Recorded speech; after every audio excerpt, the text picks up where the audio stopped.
Daily Mail reports federal agents have enough evidence to charge Hunter Biden with tax crimes and making false statement while buying gun. Bombshell report claims decision lies in the hands of U.S. attorney in Delaware. Oh, in Delaware? Oh, perfect. They know all about the Bidens. I'm sure we're going to see Hunter held to account. And then, hey, man, the dominoes begin falling. Because once they get Hunter, he's going to squeal like a pig and he's going to be like, my dad did it all. He's a pedo. He's pedo Peter. Here's the laptop. Here's proof. And then Joe Biden's going down. Mark my words. On November 12th, the arrests are... No, nothing's going to happen.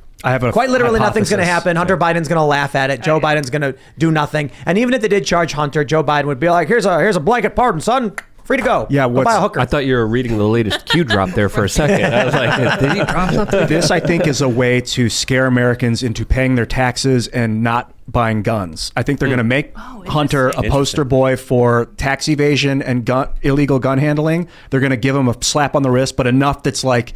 people are super afraid. They don't want to cross the government because the government is looking out for tax and gun crimes. That is interesting because of all of the things they could have got him on to choose those things. I mean, those are relatively minor crimes compared to everything that he's done with human trafficking, crack, all that. The deals with China, tax evasion, buying a gun. That seems odd. Yeah, it's just common. Of course, they want to scare people with it right now, and they're willing to throw Hunter under the bus, whoever they are. But like you said, Biden could pardon the guy. He probably won't. He's probably going to be like, well, he needs to, we got to make an example out of Hunter, but you'll be okay, Hunter. No, he'll do it. You think he'll just pardon him straight up? Yeah, because Joe is not going to be, I don't believe Joe was going to run for president in 2024. He's going to be like, I'm out. I don't care. My kid's not going to jail. If he pardons him, it will set an example that like paying your taxes isn't that important. You think he cares about that? No one. Yeah, I think he's obsessed with making people pay taxes right now. That's why he hired 80,000 new IRS agents. But he's going to make an example. This is my projection is he'll make an example out of Hunter in this case. These people are so minor dirty. Infractions. This guy is so dirty and corrupt. Well, he's not going to nail him. He's just going to punish him like he's a 17-year-old Hunter Biden could destroy the Biden family with everything he knows. Joe is going to give him everything he wants. I think Hunter's in on it. I think Joe will be like, we're going to make an example out of you to show people that paying taxes is important. Hunter's like, okay, Dad. You think that crackhead is going to be like, sure thing, Dad? No, he's going to be like, no, I'm not doing that. Because he'd go don't make me go and talk to them because I'll tell them what you did with Ukraine and China. But he'd go down with him if he did. If Hunter turned on Joe, they'd both go down. I don't think Hunter's too self-serving. I don't think Biden believes in... If he's going to go to prison and Joe won't pardon him, then I'll say, if I'm going down, I'm taking you with me. I mean, maybe he'll get like 60 days time served in a cushy home arrest crap. That may ankle bracelet. The gun charge, I'd be surprised. But yeah, if they give him house arrest, he'd probably be like, sure thing, Pop. Yeah, doing crack in us. Well, this is sorry, Hunter, man. Get off the drugs, brother. This is the same guy that had Secret Service intervene when his gun was found in a trash can in 2018. Secret Service literally butted in and said, this is a local police case. We're going to make sure we're involved in this. And they literally found a handgun that was registered to him in a trash can. Which is like a and he got away with it. Yeah.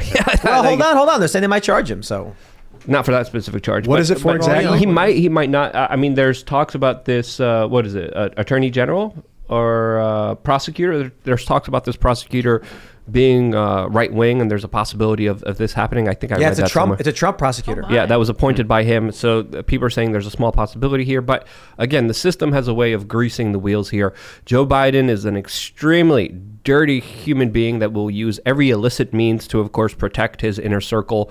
And I could see a lot of shadowy things happening behind the scenes, putting pressure on this prosecutor, being like, this is my son, you don't do this. And then the prosecutor saying, okay, sure. Do you think Hunter caves on his dad? I think there's a theory out there that I think is plausible of Hunter deliberately releasing a lot of this stuff in order to get back at his dad for potential crimes that Hunter committed against the president. Hunter might actually be the hero. Yeah. He's like sitting there and he's being like, That'd be a I twist. may be a crackhead, but for the American people, I'll make the sacrifice. He's good friends with Tucker Carlson. What, Hunter? Yes, look up Hunter Biden, Tucker Carlson. You could see it. They have a good relationship with each other. So maybe, potentially, yeah. He's like giving all his information up for money.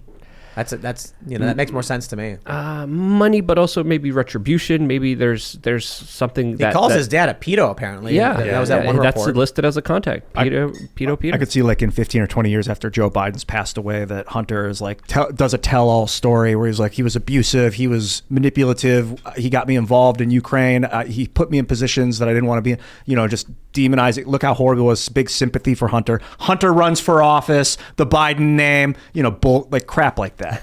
I can see that. I don't know. Crap. The Biden name is synonymous with mud at this point because of like just everything wrong with the economy.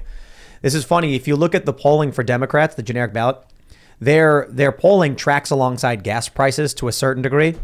Now that gas prices are going up, Democrat polling is going down because they're the ones who are in charge. And when gas prices go up, this is most people. It really is simple math. Most people don't know, don't care, Russia, nuclear war, whatever. But I tell you this. You probably go to your friends, your family, and you're like, hey, this nuclear war stuff is serious. They could, we can go to war, people could die. And they go, I don't know what you're talking about. I don't care about that. And you're like, your gas prices are up 50 cents. Well, hold on. What? I noticed that. Now I'm mad. It's because of Joe Biden's war in Ukraine. And I say Joe Biden's war because I fully understand that Vladimir Putin invaded Ukraine, but Joe Biden decided to involve the U.S. in something that doesn't involve us. So that is his war. You can blame a lot on Putin, but why are we involved? So if you want to talk to people and you want to convince them to pay attention to this, you can be like, hey, your gas is going up because of this. And that means you can't pay your rent. You're not going to be able to buy food. It means food costs are going to go up. Labor costs are going to go up. And you can thank Joe Biden. Well, he's burning through our strategic oil reserves right now, too. I mean, man. And he's just holding off until the election. As soon as the election is over, gas prices are going to skyrocket because, I don't know how much reserves we have left, but I think we're at kind of a record low. So $8.80 gas in California last week. What the hell? It was 89 cents when I was like 18. I mean, if you're looking to have some kind of large reformatting, this is great. Yeah, like some sort of massive, some kind of power off, power on thing. A hard reboot. A hard reboot. A hard reboot. A large reboot. Yeah. Turned out it was a massive reboot. A gigantic restart. Yes. Yes. I've tried turning it on and off. An impactful new beginning. But we're still going to need oil. Even if there's a great reset, we still need oil. If they cut off the oil, I think like billions will die. Like within the first few days of oil getting cut off, 60 million, I think are the estimates, between 20 and 60 maybe. Dude, I'm looking at this technology where a guy puts oil in his like deoxygenated pressure chamber, or puts plastic rather in his deoxygenated pressure chamber, and then turns it back into oil, and then can reuse the oil. Like, well, what kind of plastic, and is the video fake? It was like some Japanese guy from like 6 or 7 years ago, and it was on a small scale that he was doing it. Man. I saw a video of a guy levitating objects and perpetual I'll see if I can pull machines. it up. It was pretty basic. And I think it's still to be re-refined to be able to use like gasoline, but it was oil. I think people need to understand too, like people like Greta Thunberg, when she's like, we have to stop the fossil fuels now. You need to imagine an iron gauntlet on her hand and her slamming the table because she's talking about killing people. Mass genocide. Mass genocide. It's called cutting off fossil fuels abruptly and outright will just kill tens of millions instantly, and then within a few days. Well, they're already doing it with famine. But give it a few years, and then there's going to be famines, power shortages, and you're going to see. Look, take a look at the population growth charts, and then right around the advent of fossil fuels, it just goes straight up. It goes from like a consistent 500 million people in the world throughout history.